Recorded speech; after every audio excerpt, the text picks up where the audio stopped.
தமிழகத்தில் சமீபத்திய மழையால் விவசாயம் பாதிக்கப்பட்ட நிலையில் ஏக்கர் ஒன்றிற்கு 30,000 ரூபாய் நிவாரணம் வழங்க வேண்டும் என தமிழக பாஜக தலைவர் நயினார் நாகேந்திரன் தெரிவித்துள்ளார்.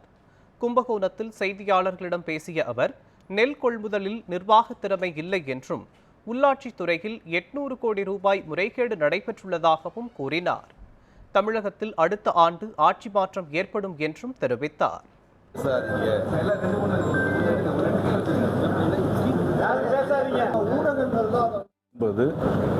இந்த ஆட்சியின் நிர்வாக திறமையின் மேற்கு ஒரு மிகப்பெரிய ஒரு சான்று. நான் திரும்ப சொல்றேன், ஜூன் மாதம் நடப்பட்ட குறுவை சாகுபடி 105 நாள், செப்டம்பர் 5ஆம் தேதி அறுவடை நடந்து முடிந்து அந்த நெல் அப்படியே இருக்கிறது. மழை வருது, அங்கே எல்லாமே ஈரப்பதத்தோடு இருக்குது. பிறகு ஏற்கனவே அறுக்கப்பட வேண்டிய இடங்கள்லாம் நாற்று முளைத்து இருக்குது.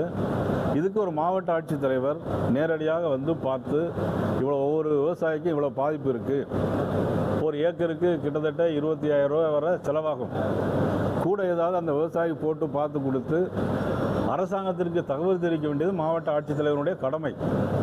அந்த கடமையை ஆட்சித்தலைவரும் செய்யலை, முதலமைச்சரும் செய்யலை, துணை முதலமைச்சரும் செய்யலை. நேரே ரயில்வே ஸ்டேஷன் வந்தாங்க, பார்த்தாங்க, ஏறினாங்க, அடுத்தால சினிமா ஷூட்டிங்கு போயிட்டாங்க. இதுதான் நடந்த விஷயம். இது உங்களுக்கும் தெரியும், பொதுமக்களுக்கும் தெரியும்.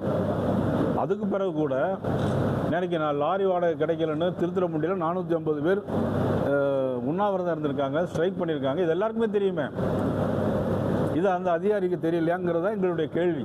பாரதிய ஜனதா கட்சியினுடைய சார்பாக நாங்கள் வேண்டுகோள் வைப்பது, மதிப்புக்குரிய முதலமைச்சர் அவர்கள் டெல்டாக்காரன் என்று சொல்லி தன்னை மார்தட்டி கொள்ளக்கூடிய எனக்கு மிகவும் வேண்டிய நமது தமிழ்நாடு முதலமைச்சர் அவர்கள் டெல்டாக்கார மக்களுடைய நலனை கருத்தில் கொண்டு பாதிக்கப்பட்டவர்களுக்கு குறைந்தபட்சம் ஒரு ஏக்கருக்கு 30,000 ரூபாயாவது கொடுத்து உதவ வேண்டும் என்று.